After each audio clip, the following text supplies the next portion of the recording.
माली साल 2022-23 के लिए 9,502 अरब रुपए का नया बजट पेश। खसारा 4,000 अरब से जायद। तनख्वाहों में 15, पेंशन में 15% इजाफा। तनख्वाहदार तबके के लिए टैक्स छूट की हद 12 लाख रुपए सालाना कर दी गई। GDP की शरह नमू 5% तक ले जाने का हदफ। कर्ज और सूद की अदायगी के लिए 3,950 अरब रुपए मुख्तस।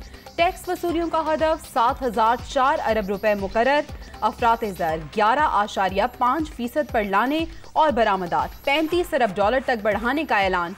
दिफा पर 1,523 अरब रुपए खर्च होंगे।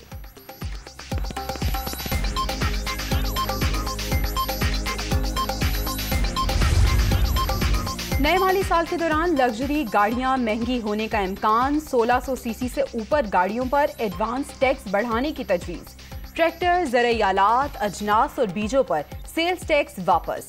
बैंकिंग कंपनीज पर टैक्स की शरह 42% पर लाई जाएगी। नॉन फाइलर्स के लिए एडवांस टैक्स की शरह 5% करने की सिफारिश। सिगरेट कंपनीज पर ट्रैक एंड ट्रेस सिस्टम लगाया जाएगा।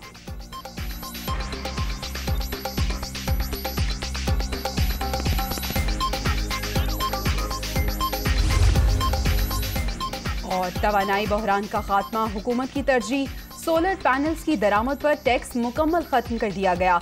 नए विफाकी बजट में बिजली के शोबे के लिए 73 अरब रुपए मुख्तस। आबी वसाइल की तामीर पर 100 अरब रुपए खर्च किए जाएंगे। मोहम्मद जैम की वक्त से पहले तकमील के लिए 12 अरब रुपए दिए जाएंगे।